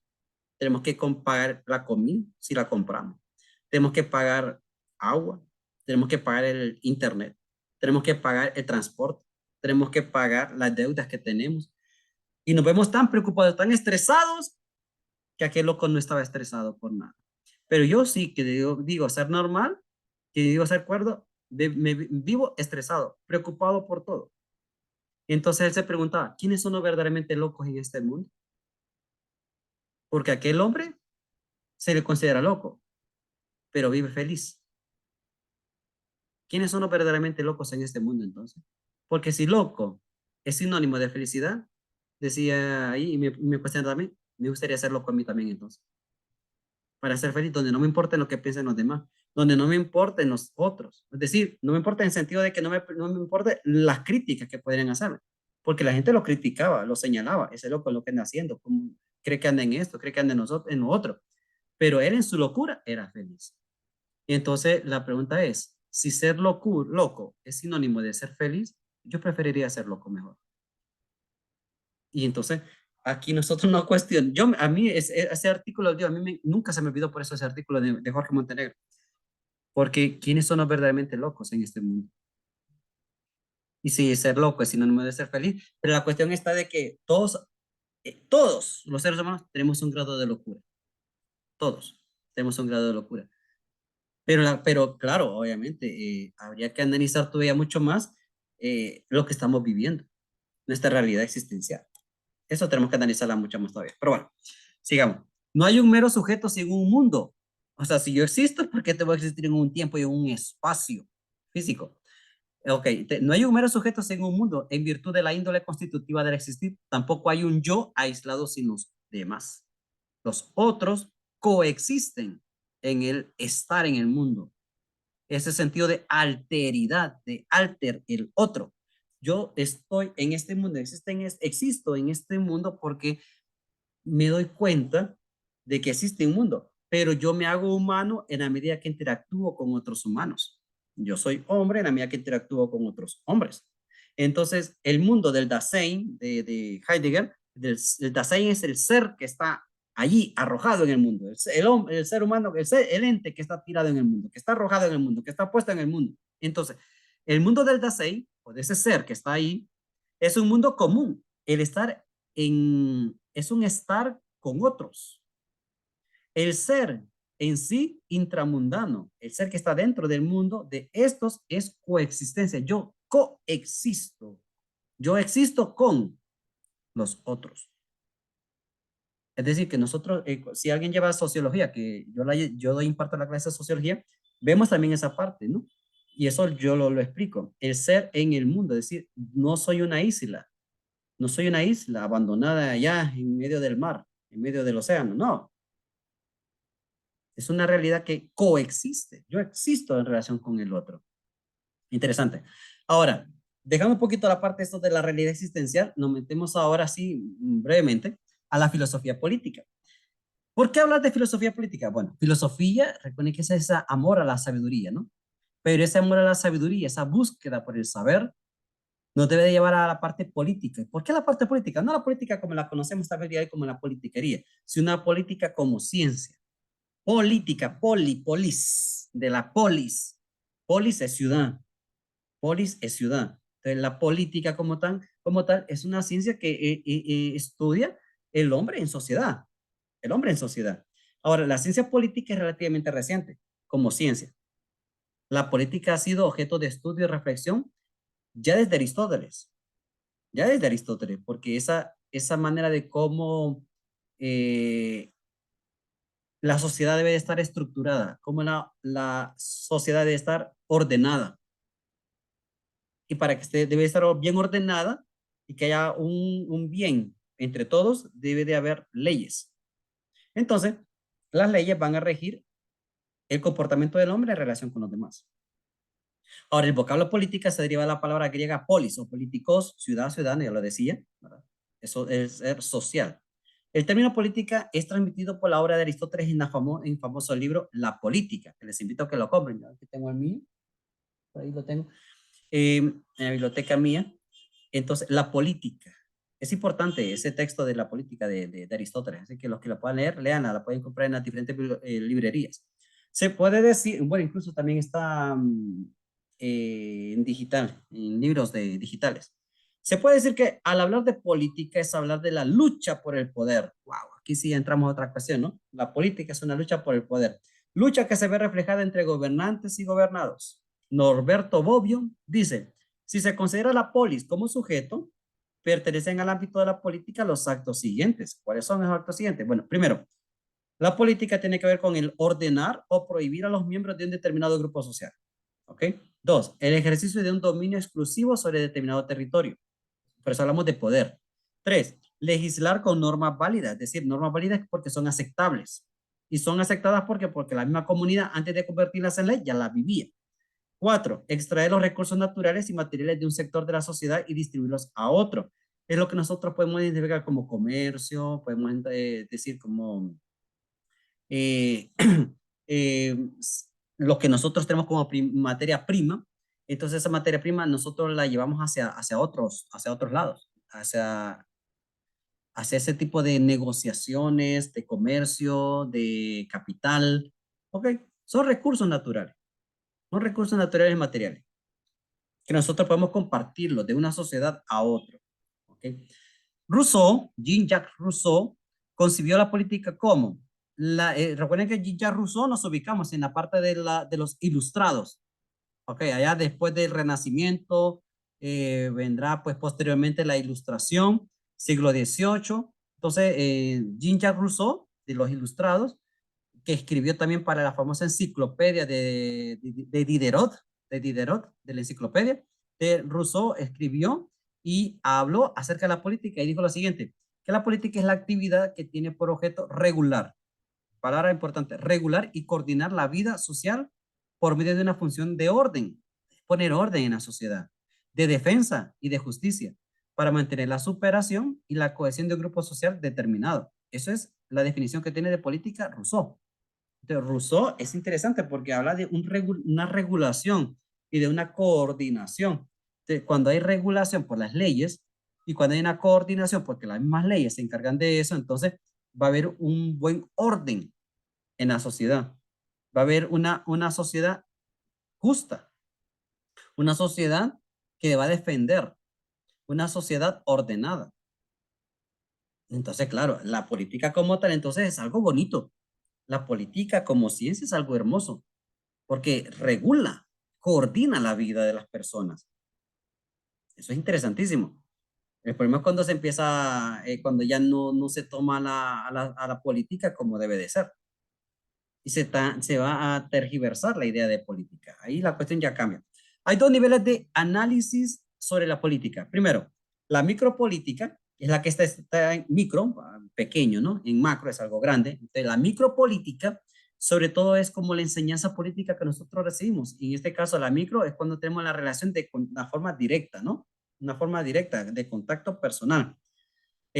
La macro es cuando se habla de que hay un contacto personal, pero de una manera bastante interesante, porque no solamente es el sujeto con las personas que están a su alrededor, sino que es algo más, algo masivo, algo más grande.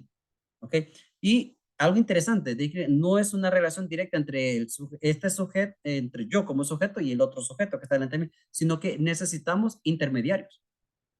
Cuando hablamos de macropolítica, hablamos de que necesitamos a otras personas, a otros entes que intervengan, que sean mediadores. Por eso hablamos de que es algo grande. Es la política como tal, pero que necesita mediadores. Y la micro no necesito mediadores. Yo mismo voy directamente, interrelaciono con la otra persona. Pero la macro yo necesito a otras personas. La política y el poder. Poder. Es que no podemos desligar el poder de la política, porque la política me genera un poder. Pero ¿qué se entiende por poder? Bueno, poder, vamos a decir que es la influencia involuntaria que ejerce un individuo o un grupo sobre la conducta de otro individuo o de otro grupo. Esto yo lo miré en la clase de filosofía política, cuando yo estaba estudiando. Y esta frase, esta idea, esta definición es muy precisa, considero yo. Influencia, oiga, ya la palabra como tal. Mande. Diga. Licenciado, ¿por qué involuntaria? Claro, es la influencia involuntaria, es decir, la otra persona no quiere. La otra persona no quiere. O sea, la otra, es que es fácil, digamos, es rico y es súper calidad cuando yo ejerzo mi poder sobre la otra persona. Yo, o sea, yo ejerzo, la influencia involuntaria que ejerce un individuo o un grupo. Es decir, yo vengo y voy a tener, ejerzo una fuerza sobre la otra persona. La otra persona no es que quiera, no es voluntario. No es voluntario, la otra persona lo que hace es que se somete a ese poder que yo ejerzo sobre la otra persona, o sobre aquel grupo, o sobre determinado sector. Entonces, claro, esa influencia que ejerce el individuo, ¿verdad? Pero que no se va a recibir de forma voluntaria. No se recibe de una manera que quiera. O sea, yo tengo un poder, pero yo voy a ejercer sobre el otro. Y el otro no es que quiera, sino que sencillamente se somete a mí.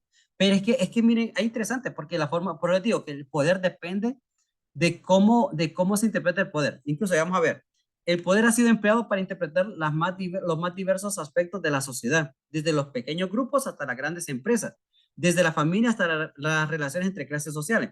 Por ejemplo, pongo aquí, características del poder, según John Locke, y esto es lo que les decía. Poder paternal, poder político y poder despótico. El poder paternal es el poder que ejercen los padres sobre los hijos. Ok, entonces claro, los padres, por ejemplo, tienen un poder que ejercen sobre sus hijos. Los hijos sencillamente obedecen. De manera que no es tanto porque quieran, sino porque los padres ejercen una autoridad y esa autoridad les embiste de poder. Entonces, por esa autoridad, los hijos deben obedecer. Deben de obedecer las órdenes que les están dando, pero no lo van a ejercer con total libertad, de forma voluntaria.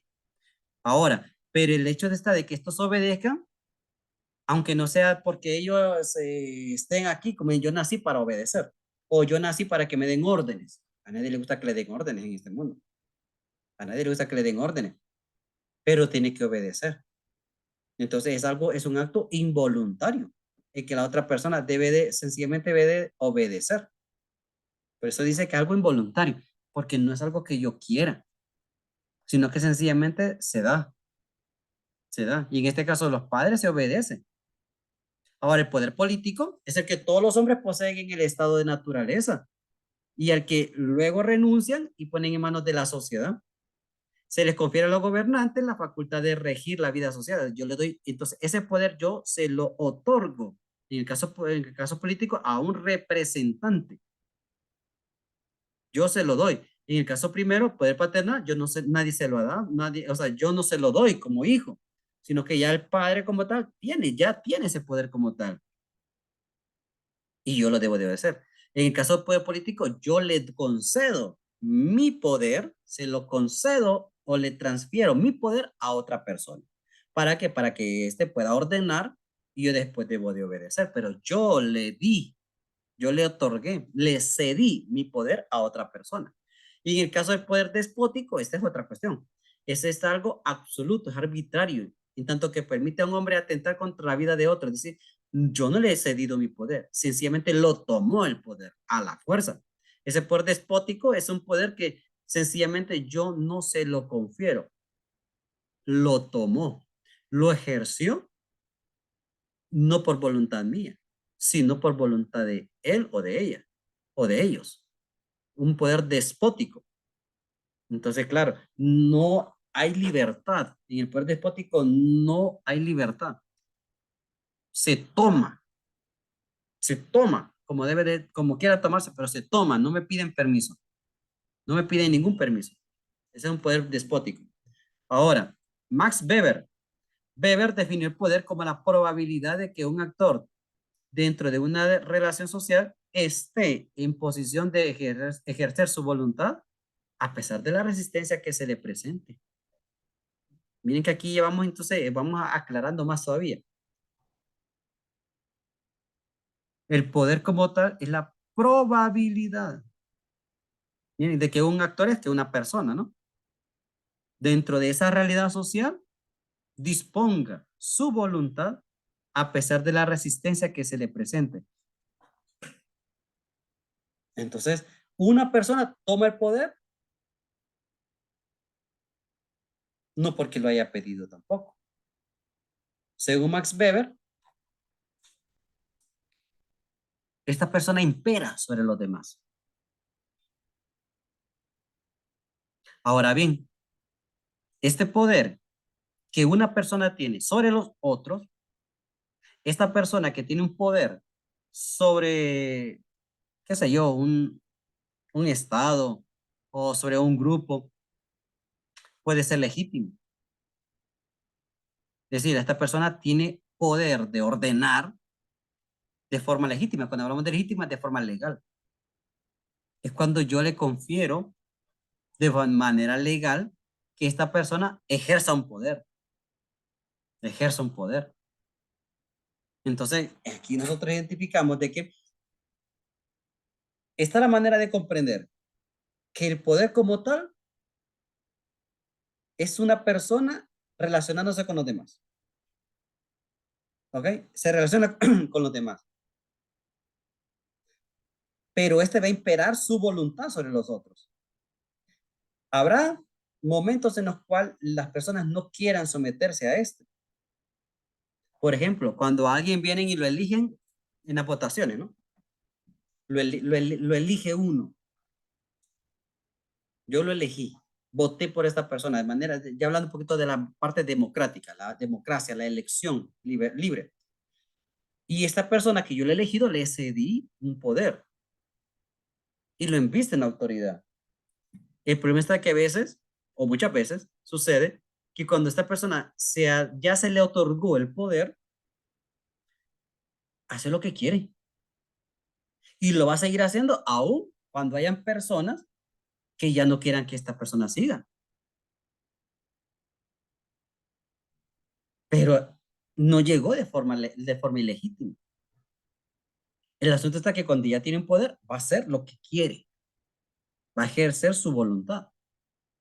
Y habrá quienes no quieran que siga allí. Pero el poder lo va a ejercer. Weber identificó 3 formas de comprender el poder. 1, el poder político. Algo similar con lo que ya miramos anteriormente. El poder político se sustenta en la posesión de los instrumentos por medio de los cuales se ejerce la fuerza.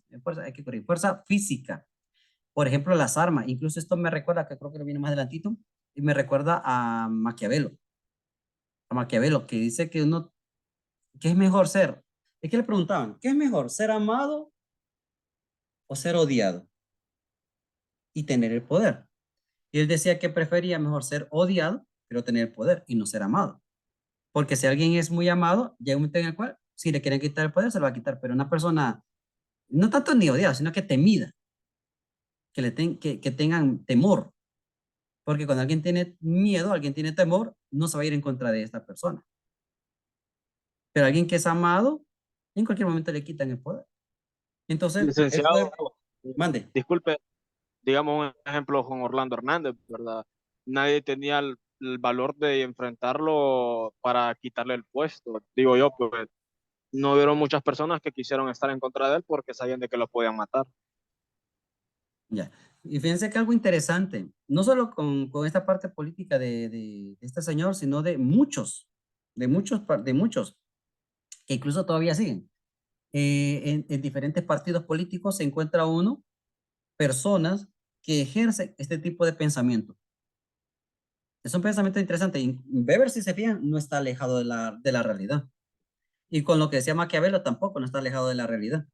Porque son situaciones que aún no lo cuestionan cuando alguien ostenta un poder y lo hace o por medio de armas o por medio de la coacción o por medio de la fuerza. Pero si lo viéramos desde el punto de vista ¿cómo les diría? Objetivo, son líderes. Son líderes. Porque el líder, según desde el punto de vista, si fuese de acá de Weber, dice, es la posesión de los instrumentos de los cuales se va a ejercer la fuerza. Puede ser armas, puede ser la coacción, puede ser el poder supremo, sí. Y ellos ven a los demás como subordinados, claro que sí. Weber lo está diciendo, incluso lo pueden leer ustedes. Lo que distingue el poder político de los demás poderes es el uso de la fuerza contra el resto de los grupos. Cuando alguien ejerce su fuerza, ejerce un poder sobre los demás y no midiendo tal vez la manera de cómo se va a valer para poder hacer que se mantenga el poder. Entonces, claro, aquí la cuestión está de que hay gente que ejerce ese poder y son líderes. Y solamente va a dejar el poder cuando quieran dejarlo, no cuando los obliguen, porque no pueden. Interesante, ¿no? Eso es algo que a uno lo pone a pensar. Segundo, el poder ideológico. Se basa en la influencia de las ideas. Ese es otro tipo de poder. Las ideas, la ideología de otra persona puede estar tan fuerte que se mete en mi pensamiento. Tan fuerte, por ejemplo, el pensamiento de Marx. Mucha gente es marxista. Eso de la lucha de clases, de los ricos, de los pobres, de los gobernantes y los gobernados. Esa lucha de quiénes están arriba, quiénes están abajo. Poder ideológico. El poder ideológico, este está. Espérame, no, este era el otro, para que no le cambie. Este es, permítame. Creo que lo repetí. Me faltó uno. El poder es el poder filosófico.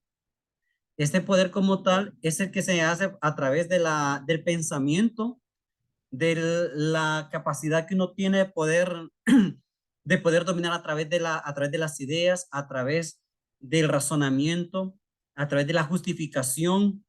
Entonces uno se pone a pensar cómo puedo influenciar la vida de los otros. ¿Hasta dónde? ¿Cómo? Y mi forma de pensar, mi forma de ser me obliga, no es que me obliga, me ayuda más bien a ejercer un poder involuntario.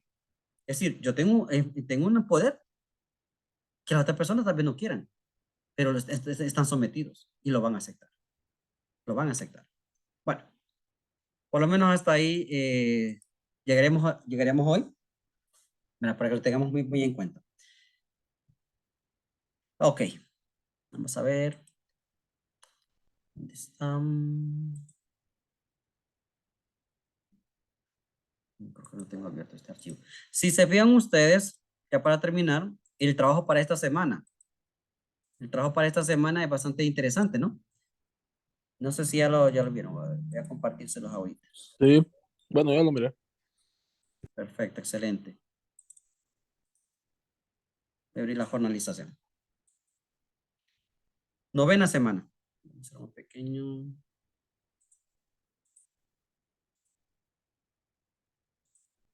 La entrevista a un político, algo así. Exactamente, sí. Aquí está, lo están viendo. Para esta semana, ahí están los dos temas que vamos a ver hoy, ya fueron vistos. Hacer entrevistas a políticos, sociólogos o psicólogos. Cualquiera, hay que elegir dos. Pueden ser dos políticos, puede ser un sociólogo y un político, puede ser un psicólogo, dos psicólogos, puede ser, bueno, puede mezclarlo. Valor 10 puntos. Subir el enlace de las entrevistas en el campo virtual. Se tomará en cuenta que sean dos entrevistas, calidad de preguntas, aportes del estudiante al finalizar las dos entrevistas, creatividad y calidad de trabajo. El equipo decide quiénes realizarán las entrevistas. Pueden ser uno, dos o todos los integrantes del equipo. Tiempo que debe durar cada entrevista de 5 a 8 minutos cada entrevistado. Solo uno de cada equipo, es decir, el coordinador, deberá subir el enlace. Deben de tener el cuidado de mencionar o mostrar el nombre y apellido completo de cada miembro del grupo. Asimismo, deberán colocar el número de cuenta correspondiente dentro del video. Bueno, dentro del video o lo colocan ustedes en la portada. Ok, ahí puede ir. Fecha máxima de entrega del trabajo, 6 de diciembre de 2022. ¿Qué es lo que van a hacer ustedes?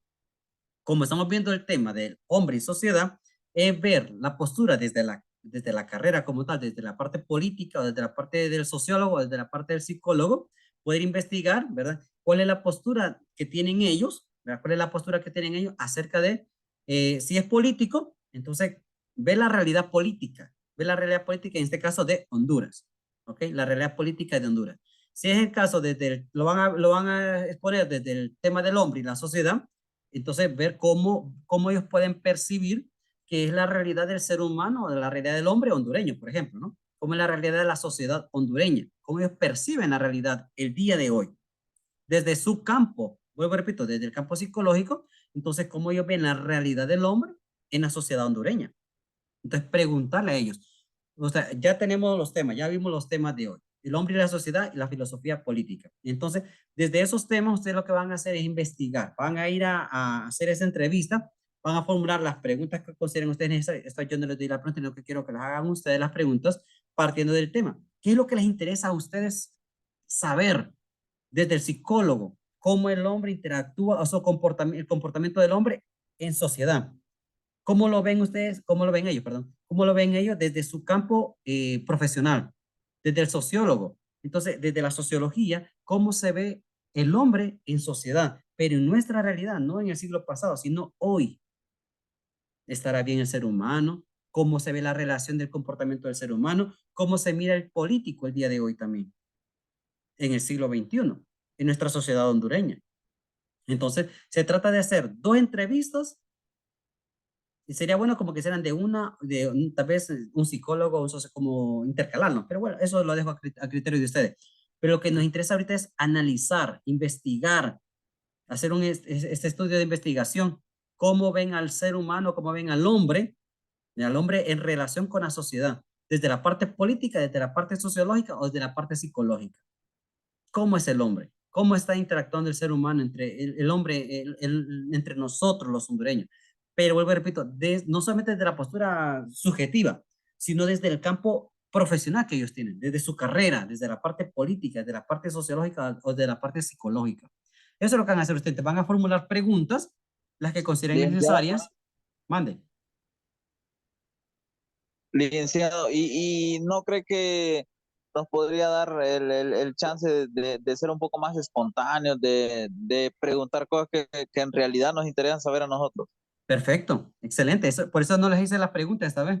Y lo quiero abierto. O sea, lo que yo quiero que ustedes vayan a investigar y que interactúen con estos profesionales y que ustedes puedan hacer las preguntas que consideren necesarias, partiendo de los temas, ¿verdad? Del hombre y la sociedad. Ya vieron todo lo que hablamos, de todo lo que hablamos de un montón de temas, ¿no? De un montón de cuestiones. Y las curiosidades que ustedes tengan, se las puedan formular a estas personas desde el campo profesional. William. Solo una pregunta, licenciado. Se puede hacer de la siguiente manera, que, por ejemplo, o sea, todos somos de diferentes ciudades o diferentes departamentos de Honduras. Que si, por ejemplo, mi equipo, yo que estoy en Choluteca, entrevisto a una persona y que tal mi compañera que está en Danlí entreviste a otra, ¿puede ser así? Sí, claro, no hay problema. Perfectamente, Ok. perfectamente. Por eso les dejaba ahí, el equipo decide quiénes realizarán las entrevistas en el apartado 4. El equipo decide quiénes van a realizar, lo pueden hacer. Bueno, eso lo deciden ustedes. Eso lo deciden ustedes. Lo importante es que sean 2. No les voy a poner más porque nos va a llevar demasiado tiempo, ¿verdad? Pero 2 entrevistas considero que son, o sea, solo uno, ¿no? Porque lo que queremos es ver diferentes posturas, diferentes formas de pensamiento, la manera de cómo ellos ven, dependiendo de la carrera que ellos tengan, ¿verdad? Cómo interpretan lo que está pasando en Honduras. Y eso es importante. Como que no nos ubiquemos solamente en una sola cosa. Por eso no solamente dejé uno, sino que fueran 2 entrevistas. Porque es interesante conocer desde la parte profesional como un psicólogo, por ejemplo, ve Consulto. el comportamiento del hombre. Mande. Cada entrevista es 5 minutos. De 5 a 8 minutos. Ajá. Sí, ahí está en el apartado 5. Tiempo, 5 a 8 minutos cada entrevistado. Eso para que más o menos tengan ustedes el tiempo, ¿verdad? Necesario para que le puedan hacer las preguntas correspondientes. Ustedes, por eso digo, no hice las preguntas esta vez. A veces me gusta hacerlas, pero este caso no, porque me gusta que este tema de hoy, por ejemplo, que quede abierto. Que quede abierto. Pregunten a estas personas, estos profesionales, y que ellos nos iluminen. No nos eliminen, no que nos iluminen desde su campo profesional, cómo ellos ven al hombre hondureño en relación con los demás, desde la parte política o desde la parte social. Porque, vuelvo y repito, las preguntas ármenlas ustedes, quiero ver la iniciativa que tienen, la creatividad que tienen, qué es lo que les interesa preguntarle a ellos, a estos profesionales. porque nos interesa saber es el hombre, la realidad del ser humano, del hombre y la mujer hondureño, del hondureño. Ahorita, año 2022, cómo ellos desde su profesionalidad, desde su campo profesional, cómo ellos pueden analizar que está el hombre, la mujer hondureña en el siglo en el año 2022. Porque los del año pasado pues, puede que ya no sea el mismo. Pero bueno. No sé si alguien más tiene alguna otra pregunta ya para ir cerrando. ¿Algún interrogante? ¿Algo que no esté claro o que le gustaría reforzar más todavía? Para ir cerrando. Tiene Porque que ser algunos... con imagen o Es video, video. solo video. Es video. Ah, Es una entrevista. Recuerda que si la ok. entrevista está en video. En Ok. video. Por eso lo van a subir al canal de YouTube o a página web. Yo no sé dónde lo suben ustedes. Y van a poner después en la portada todos los datos normales de la portada y van a colocarle ahí también enlace para ver el video. El enlace, no el video, sino que el enlace. William. Solo una consulta. Ahorita pensando algo, si yo cito, por ejemplo, a un político, algo así, no importa si la entrevista yo la grabo, si es vía a través Zoom o tiene que ser cara a cara. No necesariamente. Perfectamente puede ser vía Ok. Zoom. Perfectamente. Cuando Listo. dice político es un diputado, puede ser suplente. Sí, contar que se encargue en cuestiones políticas, no un vasallo, va, sino alguien que esté en política, que esté, no alguien que sea candidato, sino que, es decir, alguien que esté en política, porque es que no es lo mismo, no es lo mismo como que alguien le dé la impresión de algo hacia allá, como alguien que esté viviendo la política como tal, alguien que esté trabajando en política. Sí, puede ser un suplente, contar que esté ejerciendo lo que le toca hacer, no hay problema. ¿Alguien más? Pregunten ahorita que tienen tiempo, porque ya después a veces es bien complicado poder dar Licenciado, respuesta. Diga. licenciado, tengo una pregunta. Fíjese que ya hice el mapa mental de la tarea pendiente. Ajá. ¿Se lo puedo mandar hoy o espero hasta la fecha? ¿Ese es de reposición? Sí, reposición de tarea. No, eso tiene que ser enviado en la sesión de reposiciones. Recuerden que las reposiciones son del 5 al 11, entonces yo les voy a abrir el espacio del 5 al 11. En la plataforma va a ser, licenciado. Siempre en la plataforma, todo en la plataforma. WhatsApp no, porque recuerden que WhatsApp no es de la universidad, la plataforma sí es de la universidad. Tiene que ser en los canales oficiales de la universidad. Ah, ok, gracias. Listo, 2 manos levantadas, pero no sé quiénes son, a ver. William y Lindsay. No sé si William tenía otra pregunta que tiene la mano levantada. Y Lindsay también. Yo quería preguntar que si es necesario que estén actualmente en la política o también se pueden las personas de que estuvieron alguna vez en la política. No, que tiene que estar ahorita. Tiene que estar ahorita porque nosotros trabajamos en tiempo real. Tiene que ser ahorita porque recuerden que los tiempos cambian. Entonces, alguien que esté ahorita, que esté metido, que esté trabajando, pues. Queremos datos actualizados. Información o una visión de lo que está pasando actualmente. Y eso solo lo puede hacer alguien que esté trabajando, que esté activo, pues. Que esté metido, involucrado. No olviden de etiquetar a la persona, cómo se llama, ¿verdad? El invitado. Y tengan cuidado, si lo van a hacer personalmente, que se escuche, que el audio no quede retirado de la persona, porque están haciendo, ahorita pasó un video que me hicieron uno y que por más que le puse el volumen casi no se escuchaba nada, entonces tengan ese gran cuidado de que si es teléfono, acérquenlo para que se escuche lo que se está diciendo, porque lo que nos interesa es lo que van a decir ellos, esa información valiosa lo que van a decir ellos. A ver, Isis. Lick, entonces la entrevista puede ser virtual. Sí, puede ser virtual. Ok. Licenciado, mi pregunta es, ¿cómo le puedo decir? Bueno, va con la tarea, pero sí es un poco, no sé si cómo lo tomará usted. Quería preguntarle qué profesión tiene usted. ¿Qué profesión tengo? Ajá. Bueno, yo tengo 2 licenciaturas, una en ciencias religiosas con énfasis en filosofía, otra que es licenciatura pura, y tengo una maestría en recursos humanos y gestión del conocimiento. Esos son los tres títulos que tengo yo. Ah, ok. Entonces, procedente a esa pregunta, ¿yo puedo entrevistarlo a usted? No. Ah, ok. Bueno, gracias. Me puede preguntar cuando no sea alumno mío. Pero en este caso no. Me voy a dar todos los puntos, obviamente. Licenciado, una pregunta personal suya. ¿Cuánto tiempo tardó en estudiar todo eso? ¿Mande? ¿Cuánto tiempo tardó en estudiar todo lo que dijo? Y miren, yo llevé, es que bueno, me hicieron falta 6 clases, no, 4 clases para terminar una licenciatura en teología también, que ya no la terminé. Esos fueron 5 años. En la otra llevé simultáneo filosofía pura, en la autónoma la llevé simultánea con la maestría. Entonces me tardé en la licenciatura en filosofía, fueron 4 años, creo. Que fueron como 4 años y con la maestría eran 2 años y medio. Bueno, póngale que como 4, sí, como 9 años. Más o menos, como 9 años.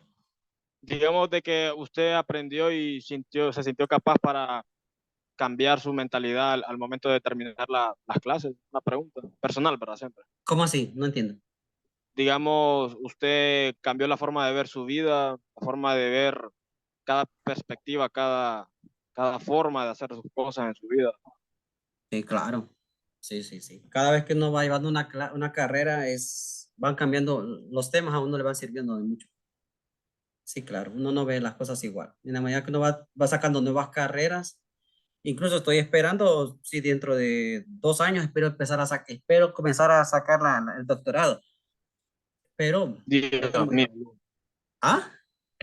Dios mío, lindo, o sea que todavía desea seguir. No, pues claro, obviamente. Eso ni lo dude.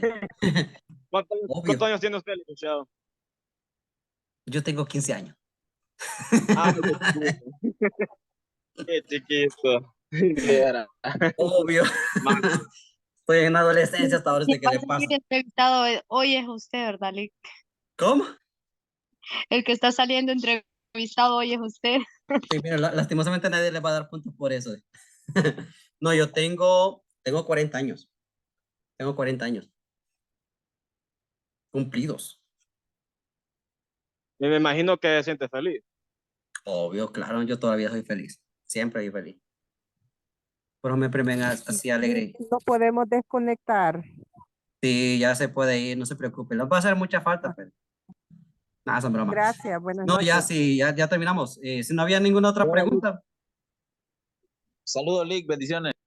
Ya que pues, gracias. Bueno, entonces nos quedamos por aquí y cualquier cosa pues, por el grupo de WhatsApp. Así que les deseo lo mejor, muchos éxitos y pues cualquier cosa estamos a la orden, ¿verdad? Ya saben. Hay que ir preparados porque solamente nos hace falta la otra clase. Ay, no, espérenme. Aquí hay algo que se me olvidaba. Espérenme. Buenas noches, licenciado, gracias. Espérenme. Ah, no, sí. No es con ustedes. Es que yo creo que tenemos unas exposiciones, pero es con los de sociología. No, estamos estamos bien. Cheque, pues buenas noches para todos, que la pasen bonito. Un saludo. Buenas noches. Buenas noches. Buenas noches, Lick. Gracias. Espero que nadie me haya hecho falta de la asistencia.